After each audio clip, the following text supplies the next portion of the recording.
What up, Cavs Nation? I'm your host, Ethan Sands, and I'm back with another episode of the Wine and Gold Talk podcast. And joining me today, Chris Fedor, cleveland.com Cavs beat reporter, and we're coming to you after the Cavs' latest win, 113-108 over the extremely undermanned Denver Nuggets. The Cavs have collected their 20th win of the season. Chris, I want to start here. It was an ugly win. This was not a win that the Cavs are necessarily proud of, other than tallying another one in the win column. What did you take away from tonight's game? It wasn't about them tonight. The win was more about what Denver was missing. And it's unfortunate that these kinds of games continue to happen for the Cavs. The Portland game, the Golden State game, Charlotte, Chicago. It felt like this game was very similar to those, except for the difference was the Cavs found a way in the fourth quarter. They turned it on defensively. They changed some things defensively. They made enough timely shots and timely plays on the offensive end of the floor. But this was not a quality performance by the Cavs. This was not up to Cavs standard. This is not how they played the other day against Phoenix or the other night against San Antonio when this winning streak started. They won this game because they played against the Denver Nuggets, who were missing 4 of their 5 starters, including arguably the best player in the NBA, Nikola Jokic. So a lot that the Cavs have to work through after this one. I don't think the film session is going to be very pretty for them on Saturday. So, Chris, one of the main things that we've talked about on this podcast is that Jarrett Allen has not been in for closing minutes for a majority of the year, and dating back to last season as well. That changed over the last couple of games, but in particular tonight, Jarrett Allen was in with Evan Mobley, DeAndre Hunter, Darius Garland, and Donovan Mitchell to close the game.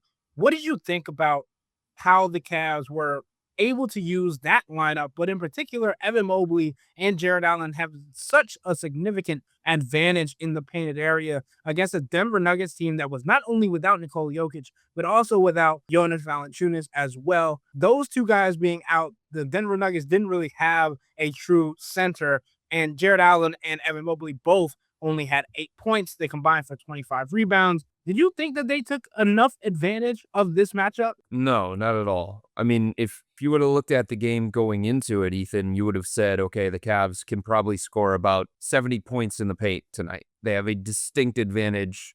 The tallest guy that Denver has available is 6'10", and that guy is not nearly on the same level. Zeke Naji is not nearly on the same level as Jarrett Allen or Evan Mobley. And this should have been a game where the Cavs exploited that over and over and over again, where they took advantage of it over and over and over again, where they continued to force feed Jarrett Allen and Evan Mobley. And I know Kenny Atkinson said after the game, and Donovan Mitchell touched on it after the game, Denver shifted to a zone, and that kind of made things a little bit more difficult for the Cavs offense. It took them out of rhythm.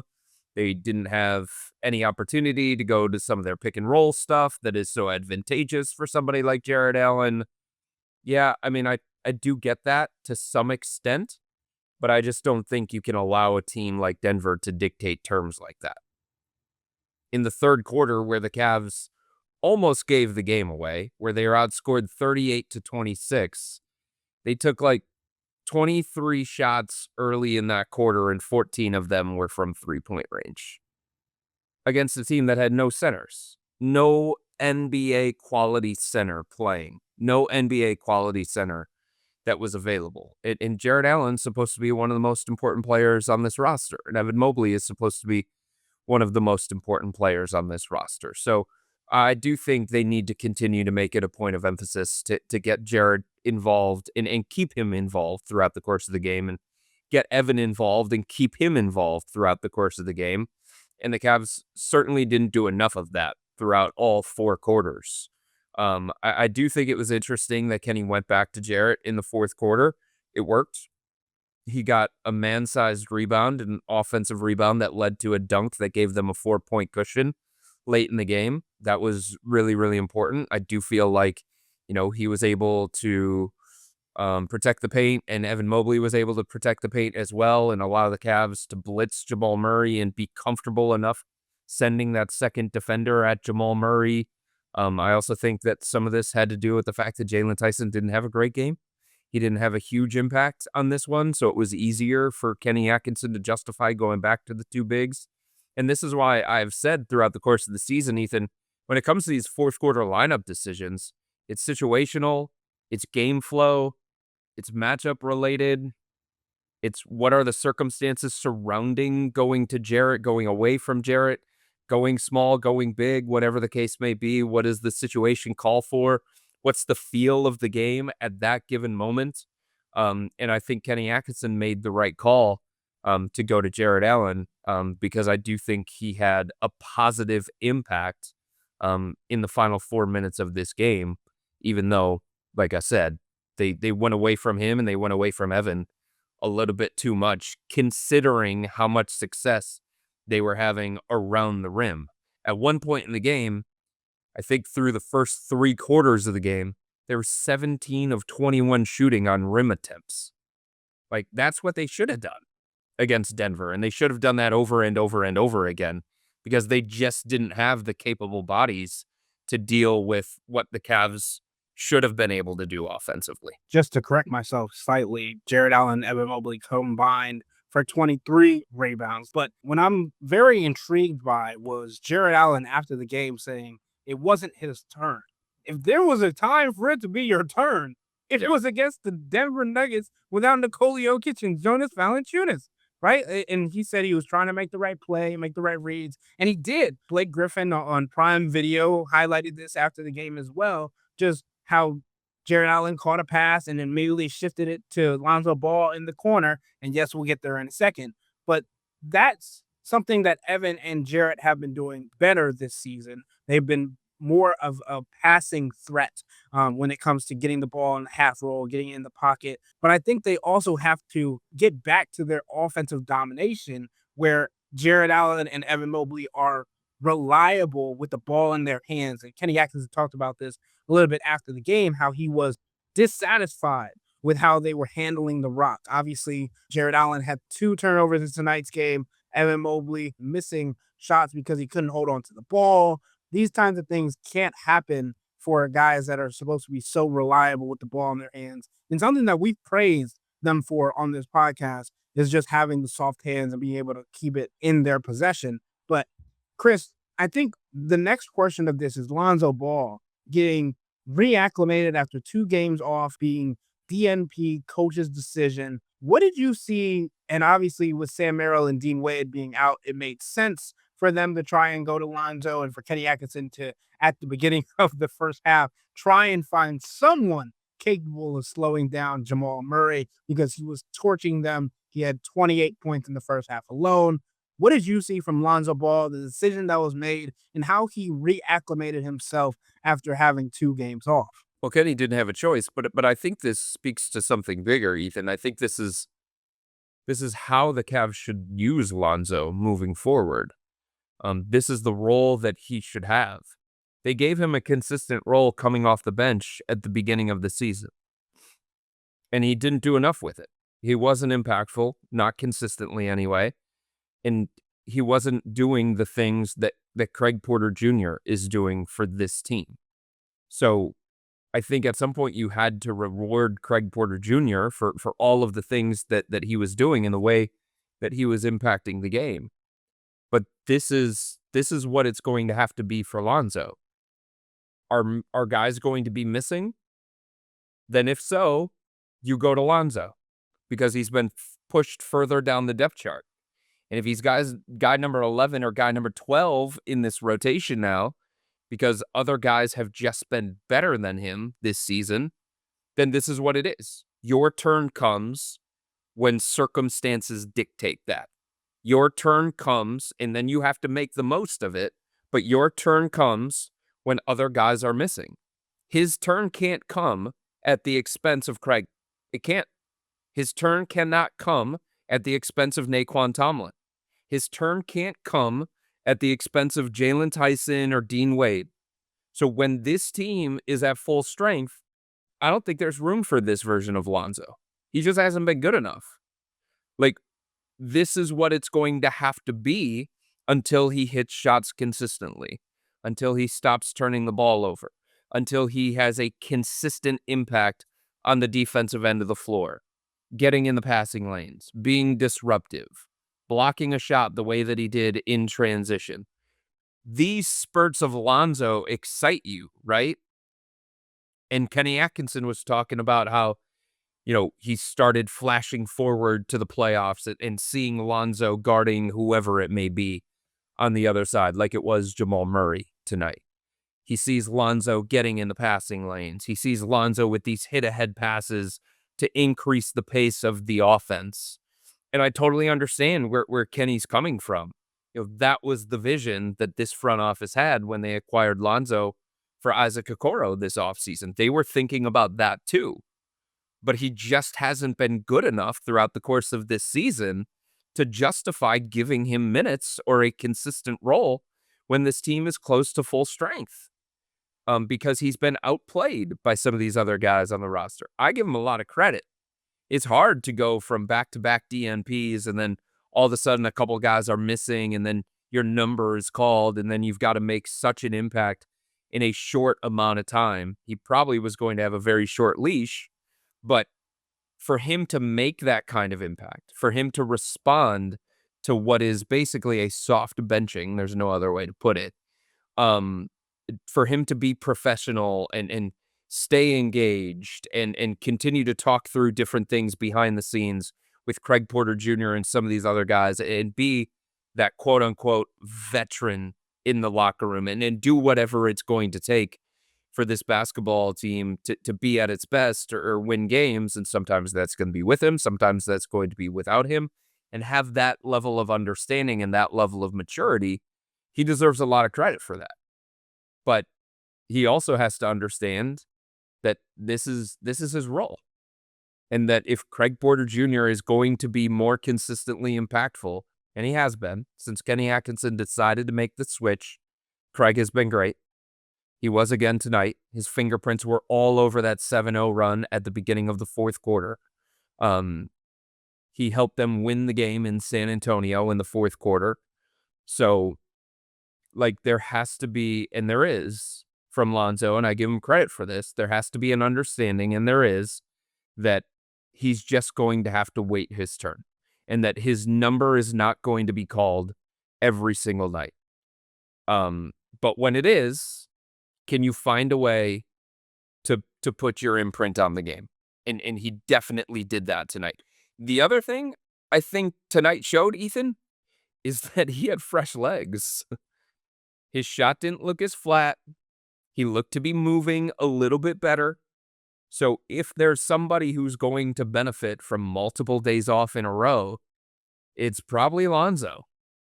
And maybe that's something that the Cavs are going to think about as they continue to manage the remainder of this regular season schedule, that there are benefits to not having him be in the nightly rotation beyond the on-court inconsistencies that he's shown. Yeah, and I think that's a good point. You can see the flashes of things that Lonzo Ball brings on the floor, but obviously it hasn't negated the negatives that we've seen thus far into the season as well. There's a balancing act that Kenny Atkinson has to do, and that's kind of part of the difficulty of this job and of his job is continuing to figure out when to go to players, how to manage them. And I think that's something that's difficult, but it's also something that the Cavs players have shown the capability of flexibility and adaptability, right? Jared Allen, again, has not always closed fourth quarter minutes. As someone who's in the core four, that's got to be hard mentally, right? Or it would be for some people. DeAndre Hunter was a starter at the beginning of the season, was supposed to be stepping into the starter role. He's now back in the six-man role. Lonzo Ball, a veteran, 9th year in the NBA. You have a bigger role. You're a six-man coming off the bench with Dean Wade to start the season, and now you're potentially the 10th or 11th man. And we really haven't seen or heard any complaining or egotistic basketball from the locker room at all. I asked this to DeAndre Hunter after tonight's game. He just mentioned that this is a special group because it's not necessarily like this everywhere you go. And I think that's the accountability. I think that's the respect. I think that's the professionalism that is built with the camaraderie and the chemistry that this group has and this organization has fostered. And I think that's something that goes unnoticed when it comes to the challenges that the Cavs have faced early on into the season, obviously with injuries and all these different things, and just poor performances itself. It doesn't necessarily have to be because of the injuries, but how this team has responded to adversity, I think, is what Donovan Mitchell has talked about since last March, right? When he was talking about needing to respond to adversity a certain kind of way, rather have this happening now than then, right? And then it being the playoffs. And I think this is actually what Donovan Mitchell meant. Obviously, he didn't want that to happen in March or April before the playoff, but now this is happening at the beginning of the season, and you get to find out who everybody in the locker room is. You get to see how they're going to respond to different levels of adversity, how they're going to buy into the team goal rather than being, oh, I want to be sixth man of the year. Oh, I want to be defensive player of the year. And I'm not saying anybody last year had that mindset. They just weren't tested to this capacity last year because they were running through the Eastern Conference 64-win team. Now we're talking about 20 wins in the new year, and maybe they can still turn the season around. And I think this is a completely different outlook, but it could be beneficial when we talk about coming down the line, heading to the playoffs. But as Donovan Mitchell would and has said, it still continues to be about stacking wins now and getting to the point where you have that flexibility and can show the growth that you had throughout the regular season. Definitely. I don't know that tonight was an example of any of that, though, if we're being perfectly honest with you.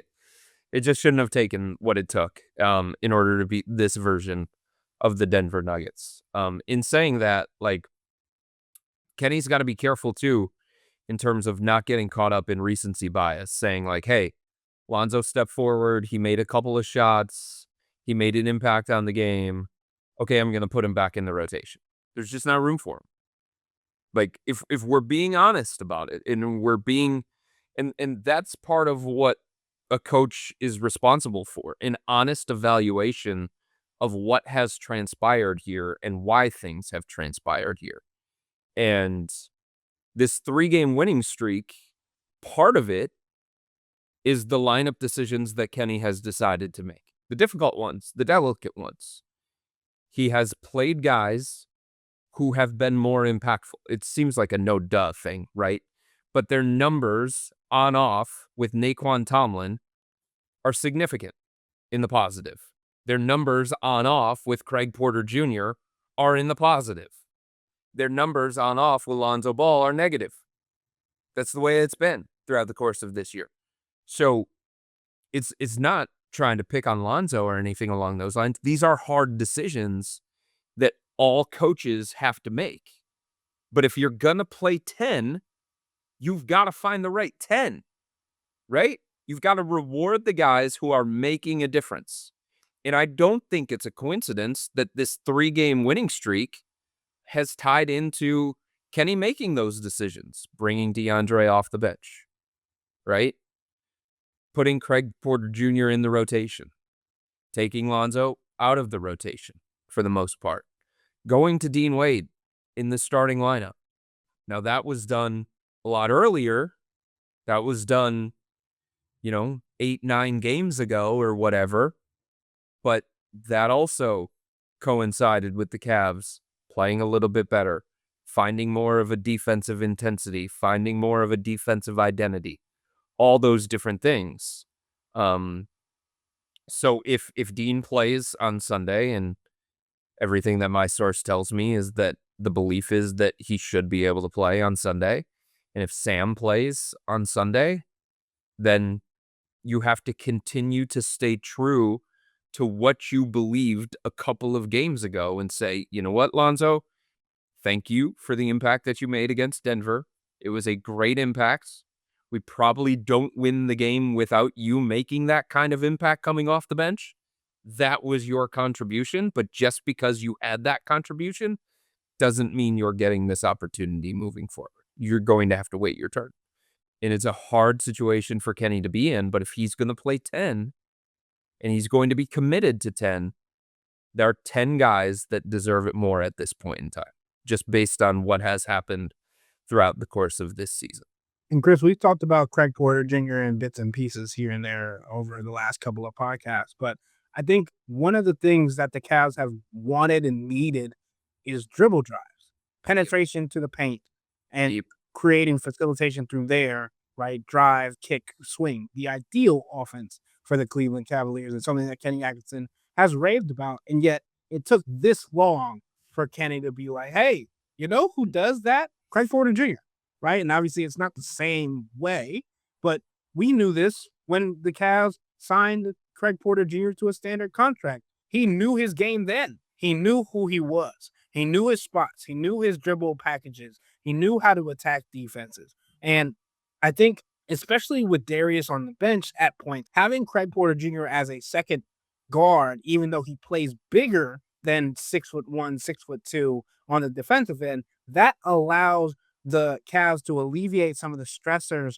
on their main guards, especially when we talk about defensive end. But then you talk about the offensive end where he's handling the ball. And Donovan has talked about it a couple of different times over the last couple of days. It feels easier with him out there because the responsibilities are kind of the same as Darius. Get to the basket, facilitate, just take gravity with you, right? And I think Donovan and Darius have recognized that, and Kenny Atkinson is starting to recognize it as well, because it's not just the defense that Kenny has been so tied and pressured on Craig Porter Jr. because we saw it early on to the season. If Craig made a defensive mistake, he was coming out of the gate. Now you're seeing his impact offensively as well, and that makes the decision a little bit more difficult for Kenny to readily go away from Craig. And I think that's something that we have to keep an eye on going forward, especially as the team gets healthier, because Chris, we understand this. When the Cavs, if the Cavs are ever fully healthy, Craig is also going to be one of those players that's going to find himself harder to get minutes because Sam Merrill, Dean Wade, Max Strus, these guys are still coming back and going to have to get minutes as well. We've talked a few different times, Ethan, about it just seems like Donovan enjoys playing with Sam Merrill. He said that multiple times because of everything that Sam does to make things easier on Donovan. I get the sense that Donovan enjoys playing with Craig for all these different reasons that you mentioned. Craig can pick up full court. Craig can guard the best opposing guard on the other side so that Donovan doesn't have to do that. Craig can take some of the ball handling responsibilities, some of the shot creation. Craig can battle for second chance opportunities to get the defense out of position and get the Cavs another shot at it, whether it's another look for Donovan or whatever the case may be. It just seems like what Kenny has kind of fallen into here is Donovan and Craig sort of anchoring that second unit, beginning of the second quarter, beginning of the fourth quarter. And their run against San Antonio started early in the fourth quarter with Craig and Donovan together. And there were other guys out there as well, but those two guys together. And then their run tonight against Denver started again in the fourth quarter with Donovan and Craig out there. So it just, part of this whole thing from Kenny's perspective, Ethan, is you'll find the right lineups and find the right combinations. The combination of Craig and Donovan, it's got a net rating of 15.5. I think it's fair to say that the Cavs have found something there at both ends of the floor. And it just works. You know what I mean? And sometimes you plan for certain lineups to be really, really good and they're not. And sometimes you stumble on something and you're like, oh my God. Like the 3-man grouping of Jared Allen, Evan Mobley, and Dean Wade as another example. That is elite defensively for the Cavs.